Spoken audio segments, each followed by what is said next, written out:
जय हिंद। आज हम लोग पढ़ने वाले हैं परिवहन। परिवहन का मतलब होता है ट्रांसपोर्ट। और ट्रांसपोर्ट क्या होता है? ट्रांसपोर्ट वो होता है कि एक स्थान से दूसरे स्थान तक लेके जाना तथा दूसरे स्थान से फिर लेके आना क्या कहलाता है? परिवहन कहलाता है। वैसे ही ठीक हम लोग को पढ़ना किसमें? बॉडी में पढ़ना है, यानी जैसे कि पादप में पढ़ना है और मानव में पढ़ना है। जैसे मानव में, मानव किससे मिलकर बना है? तो कोशिका से मिलकर बना है। ठीक है, शरीर हमारी कोशिका से मिलकर बना है। अगर इस कोशिका में कोई आवश्यकता पड़ेगी एनर्जी की, ऊर्जा की, तो कौन लेके जाएगा? तो इसमें क्या लगता है? तो ब्लड के रास्ते परिवहन करता है।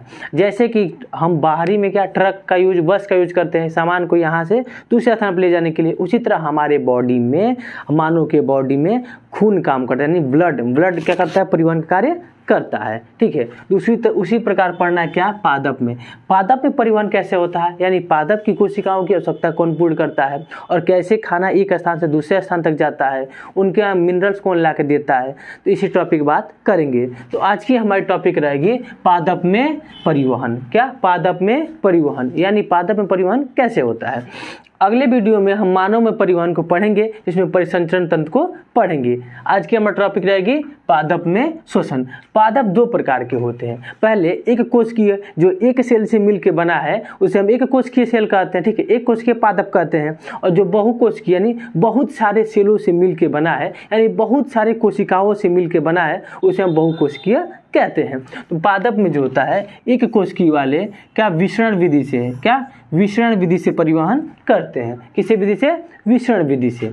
ये बस एक ऑब्जेक्टिव में पूछ लेता है कि एक कोशिकीय पौधे कैसे परिवहन करते हैं, तो विसरण विधि टिक करिएगा। अब पूछेगा कि बहुकोशिकीय पौधे, बहुकोशिकीय पौधों में दो चीज पाई जाती है, एक होता है जाइलम, दूसरा होता है फ्लोएम। जाइलम का मतलब क्या होता है और फ्लोएम का मतलब क्या होता है? जाइलम का मतलब होता है कि जमीन के अंदर से, ठीक है, जो भी मिनरल होता है, जो भी हम खाद और छींटते हैं, पानी देते हैं, कहाँ? जमीन में देते हैं, जमीन में यानी जड़ में। जड़ से क्या करता है कि वो खनिज पदार्थ, ठीक है, खनिज पदार्थ और जल को लेके पत्तियों तक पहुंचाता है। हाँ भाई, पत्तियों तक ही क्यों पहुंचाता है? तो पत्तियों तक इसलिए पहुंचाता है कि हम लोग जानते हैं कि जो प्रकाश संश्लेषण होता है किसमें होता है? पत्तियों में होता है। और पौधों को खाना बनाने के लिए, जैसे हम लोग जो खाना बनाते क्या गैस में, टेम्परेचर गैस से ले लेते हैं, ठीक है, लेकिन पौधे कैसे लेंगे? पौधे के पास तो गैस चूल्हा है नहीं, तो पौधे क्या करते हैं? प्रकाश यानी सूर्य से, सूर्य के किरण में बनाते हैं खाना। तो सूर्य किरण क्या जड़ में पड़ेगी? नहीं ना, कहाँ पड़ेगी? पत्तियों में पड़ेगी। तो पत्तियों में पड़ेगी तो जो मिनरल होता है किसमें चला जाता है? तो पत्तियों में चला जाता है। और पत्तियों में क्या होता है? प्रकाश संश्लेषण होता है। जब प्रकाश संश्लेषण होगा तो अपना खाना बना लेंगे सब, और खाना बनाएंगे तो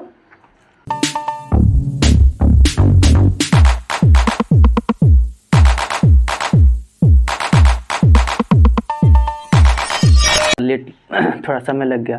ठीक है, तो कहाँ तक हम थे? तो हम लोग थे जाइलम पे। जाइलम का काम क्या होता है? जाइलम काम होता है कि जमीन के अंदर, जमीन में कौन आता है? जड़।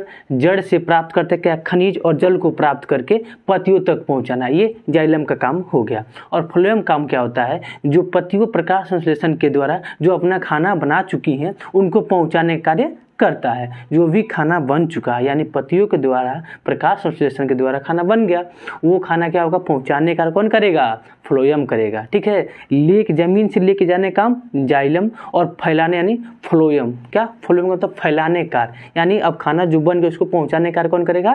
फ्लोएम करेगा। आइए इसको अच्छे से समझ लेते हैं। ठीक है, सबसे पहले समझते क्या? परिवहन।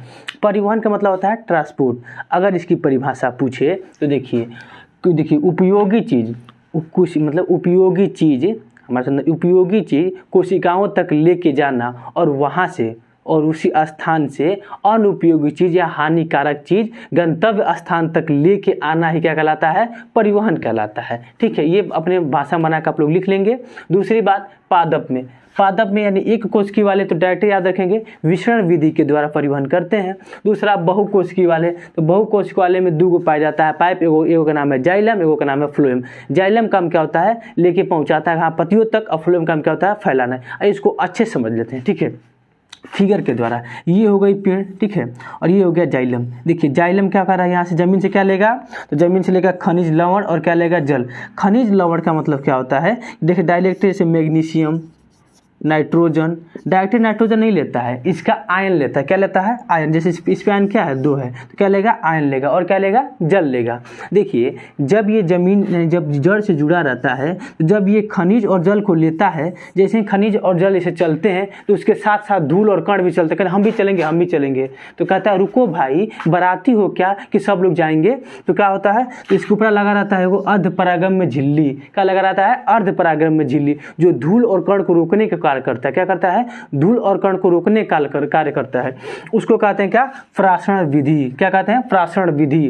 प्रासरण विधि मतलब क्या होता है? प्रासरण का मतलब होता है कि उच्च सांद्रता से निम्न सांद्रता कर जाना ही क्या कहलाता है? प्रासरण कहलाता है। तब क्या हुआ? ये तो इस धूल और कण को क्या रोकने का कार्य करता है, यानी धूल और कण को क्या कहता है? छान देता है। कौन सा? तो अर्धपरागम्य झिल्ली। और इस विधि क्या कहते हैं? तो प्रासरण विधि कहते हैं। ठीक है।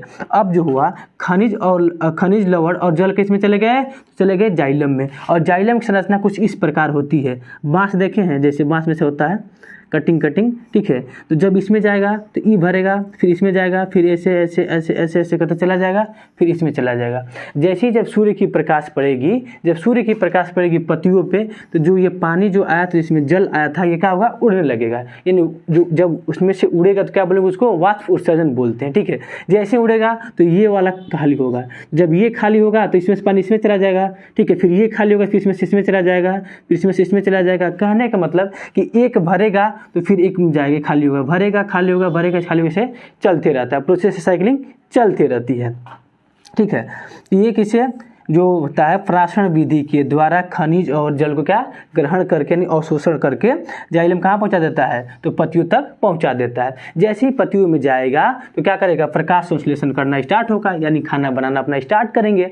जैसे ही खाना बनाना स्टार्ट करेंगे तो खाना जब बनाएंगे तो क्या, जब सूर्य की प्रकाश पड़ेगी पत्तियों पे, और जैसे सूर्य की प्रकाश पत्तियों पे पड़ेगी तो पानी वाष्प बन के क्या उड़ने लगेगा? क्या वाष्प बन के उड़ने लगेगा। ठीक है। रंध्रों के द्वारा क्या वाष्प बन के उड़ने लगेगा। जैसे ही वाष्प बन के उड़ने लगेगा उस वक्त क्या खाना बन गया, प्रकाश संश्लेषण क्रिया पूर्ण करके खाना बन गया। जैसे ही खाना बन गया तभी खाना कौन लेके जाएगा? तो फ्लोएम चाची। कौन? फ्लोएम चाची। और फ्लोएम चाची का काम क्या है कि ऊपर भी लेके जाएंगी, ऊपर भी तो हो सकता है खाने की, और नीचे भी हो सकता है। तो ऊपर और नीचे यानी दोनों दिशाओं में जाएंगी। इसमें दोनों प्रक्रिया होती है, प्रासरण प्रक्रिया भी होती है और विसरण प्रक्रिया भी होती है। ठीक है। प्रासरण विधि से भी और विसरण विधि से। ठीक है।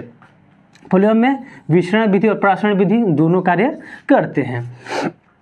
ठीक है। वाष्प उत्सर्जन का मतलब होता है कि पेड़ पौधों में अतिरिक्त जल अवशोषित जो हुए थे, पेड़ पौधों में अतिरिक्त जल अवशोषित पत्तियों के उपस्थित रंध्रों के द्वारा वाष्प बन के उड़ जाना क्या कहलाता है? वाष्प उत्सर्जन कहलाता है।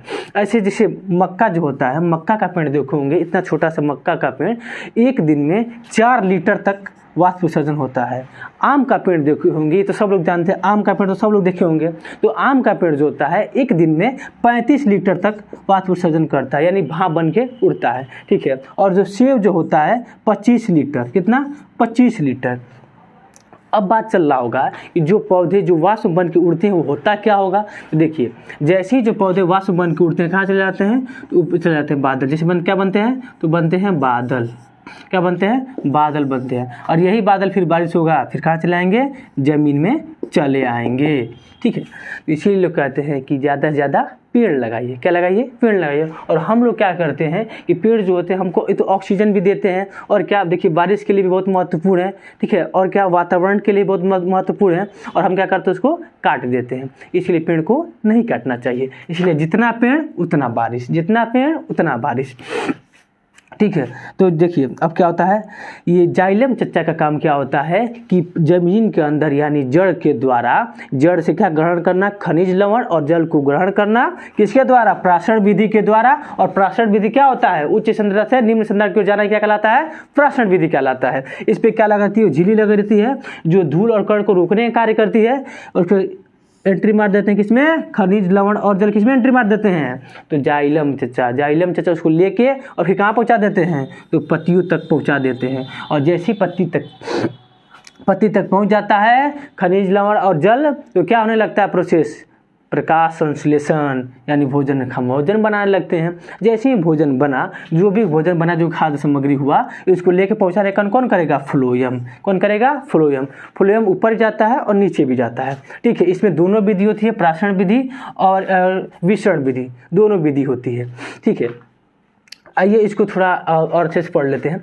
जाइलम और फ्लोएम में अंतर को देखते हैं। जाइलम और फ्लोएम में अंतर को देखते हैं। ये जड़ से लेकर जाने कार्य करता है और ये पत्तियों से लेके जाने कार्य करता है। ठीक है, जड़ से लेके जाने कार्य कौन करता है? तो जाइलम, और पत्तियों से लेके जाने कार्य कौन करता है? तो फ्लोएम। ठीक है, देखिए ये एक दिशा में नहीं, एक दिशा में कैसे? तो ये देखिए नीचे से केवल ऊपर ही लेके जा रहा है। ठीक है, क्या ऊपर से नीचे भी आ रहा है? नहीं ना, नीचे से क्या, जड़ से कहाँ ऊपर लेके जा रहा है। लेकिन फ्लोएम देखिए दो दिशा, यानी दो दिशा में, देखिए ऊपर भी और नीचे भी, ऊपर भी और नीचे भी। ठीक है, इसमें केवल प्राशन विधि होता है, इसमें केवल प्राशन विधि होता है। जाइलम में केवल क्या होता है? प्राशन विधि होता है। लेकिन फ्लोएम में प्राशन विधि भी होता है और विसरण विधि भी होता है। वाष्प उत्सर्जन का तो बता ही चुके हैं कि वाष्प उत्सर्जन से होता है जो अतिरिक्त जल जो हो गया था पौधों में, उसको वाष्प बनकर उड़ जाना क्या कहलाता है? वाष्प उत्सर्जन कहलाता है। ठीक है, आशा करता हूँ कि वीडियो आपको अच्छा लगा होगा। इसके बाद जो नेक्स्ट वीडियो आएगी वो आएगी परिसंचरण तंत्र।